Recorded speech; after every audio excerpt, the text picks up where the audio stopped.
Surviving after crash landing in another world.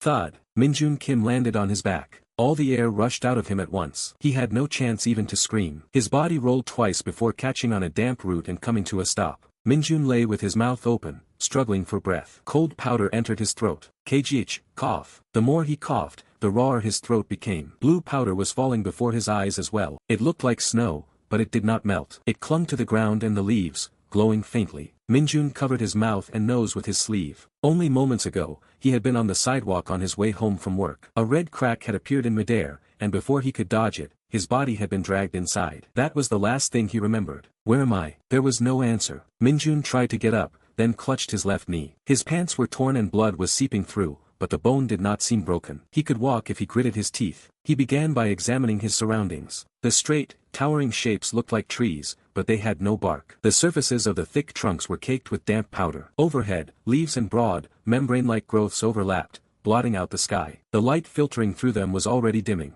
The sun was setting. That much, at least, he could tell. Minjun pulled his backpack toward him by its broken strap. Inside were half a bottle of water, one chocolate bar, a multipurpose knife, and a small flashlight that would not turn on. He was wearing a thin windbreaker. His phone's screen was cracked, but it flickered faintly to life. The battery was at 1%, and there was no signal. Half a bottle of water, one thing to eat, an injured knee, and an unknown forest. He had no sense that anyone would come looking for him if he stayed put. Then a sound came from far away. Clang. Minjun raised his head. Clang. After a brief pause, it came again. Clang. It was the sound of metal being struck. The wind made it hard to pinpoint the direction, but it seemed to be coming from the forest downslope. Is that a person? Minjun started to shout, then stopped. He did not know what lived in this place. A sound people could hear could be heard by other things as well. First, he had to survive the night. Something to cover his mouth and somewhere to shelter from the rain. High ground, if possible. Don't drink water carelessly. Better yet if he could make a fire. He forced himself to recall every bit of survival knowledge he had. He remembered it, but he had no way of knowing whether any of it applied to the forest before him. Minjun used the knife to cut 2 long strips from the hem of the clothing beneath his windbreaker. He folded one strip double and tied it over his nose and mouth,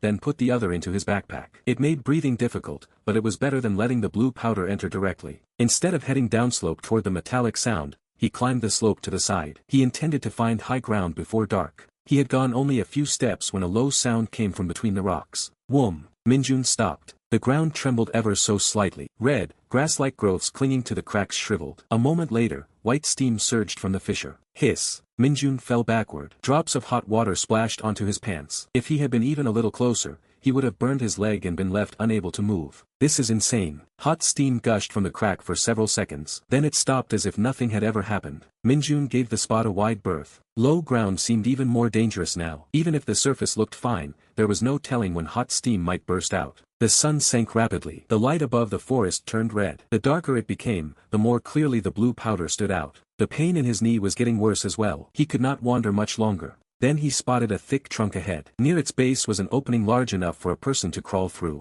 Minjun did not go straight inside. He unfolded his knife, then tapped around the entrance. Nothing emerged from within. He struck the flashlight a few times, but it still would not turn on. He used the faint light remaining on his phone's shattered screen to illuminate the interior. It was hollow inside. The floor was covered in dry earth, and the ceiling was not low. If he blocked the entrance with cloth, he could avoid the falling powder. The walls were thick enough to keep out the wind as well. Most importantly, it was slightly elevated above ground level. This'll do. Minjun used the backpack's broken strap and the strip of cloth he had saved to block half the entrance. He thought sealing it completely would make it too stuffy, so he left a small gap at the bottom. Once he had a moment to breathe, his hands began to shake. It was not from the cold. Only now was his body beginning to grasp that he had been dropped alone into a place he could not understand. He drank only one sip of water. He did not open the chocolate bar. He had to save it. The cry of something sounded in the distance. It was a low, drawn-out cry. Minjun gripped the knife. Pressing himself against the inside of the trunk, he waited for the sound to fade away. After a while, he noticed that the ground beneath him felt warm. At first, he thought it was because he was sheltered from the wind. But the warmth steadily grew hotter. Whoom! It was the sound he had heard before. Minjun's face went rigid. The dry soil on the floor began to heave little by little. Air was sucked in through the entrance. The red growths clinging to the walls all shriveled at once. No. Minjun tore away the cloth and thrust himself toward the opening. The backpack strap snagged on a protrusion. He tried to cut it with the knife. His hand was shaking, and the tip missed. A tremendous sound erupted beneath the floor.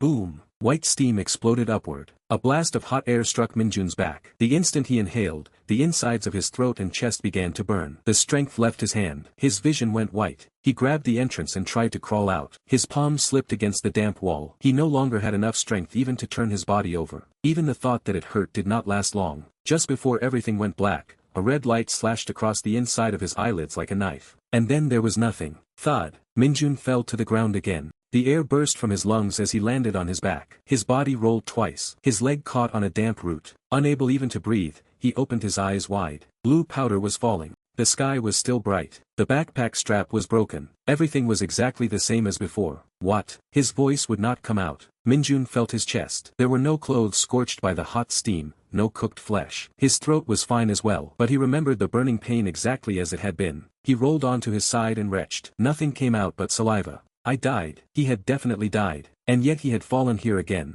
Minjun pressed his palm against the ground. It was cold and damp. The pain in his knee was far too vivid for this to be a dream. A sound came from far away. Clang. Minjun's shoulders went rigid. Clang. And then the third. Clang. It was the same sound. He opened his backpack. The bottle was half full again. The clothes he had cut were intact. The chocolate bar's wrapper was unopened. For a long time, Minjun could not move his hands. If he died again, would he come back again? Why had he come back? How long could this continue? He had no answers at all, and he had even less desire to die again just to find out. With trembling hands, he cut the hem of his clothing. This time, he cut a wider strip and covered his nose and mouth securely.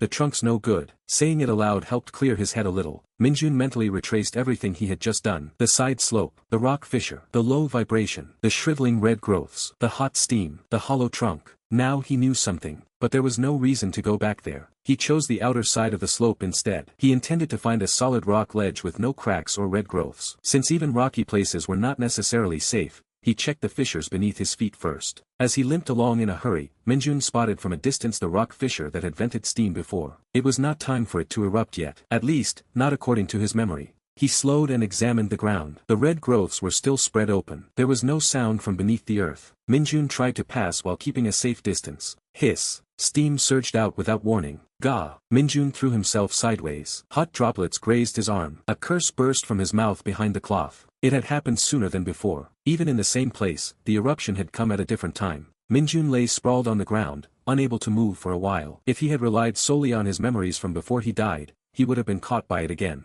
Coming back did not mean he knew all the answers. He decided to trust what was before his eyes over what he remembered. A low sound, moving air, shriveling red growths. If he noticed even one of the three, he would not go near. Minjun changed course toward higher rocks. His knee hurt, but he did not stop. He had slightly more time before sunset than he had the first time. That was because he had spent less time hesitating. After a while, he found a broad rock ledge jutting from the end of the slope. It connected to the ground on only one side, and another rock overlapped above it like a roof. The soil inside was cold. There was no low sound. Minjun struck the floor and walls several times with the handle of his knife. Nothing changed. Only then did he climb onto the ledge. A small amount of dry, fibrous material had accumulated on top of it. He opened the cap of the flashlight. The mechanism was broken, but the battery inside had not gotten wet. Minjun tore open the chocolate bar. He ate only half of it. Once the sweetness hit him, his dizziness eased a little. He cut the silver part of the wrapper into a narrow strip and pressed it against both ends of the battery. The thin strip began to smoke. His fingers grew hot, but he did not let go. He placed the smoking wrapper beneath the dry fibers and slowly blew on it.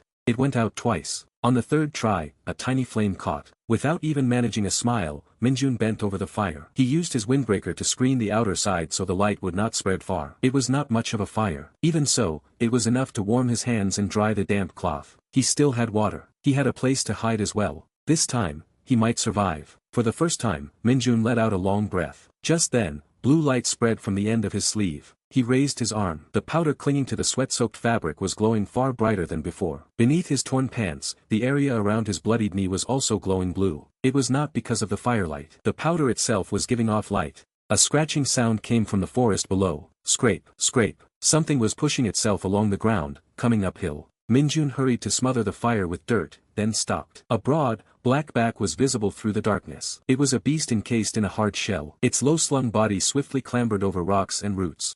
The beast's head was pointed directly at Minjun and the small fire. If he put out the fire, it would be dark. If he left it burning, it might draw that thing to him faster. Behind him stood a high rock wall, and the only way down was the path the beast was climbing. The moment Minjun drew his knife, the sound of metal being struck rang out once more in the darkness beyond the beast. Clang, clang, clang.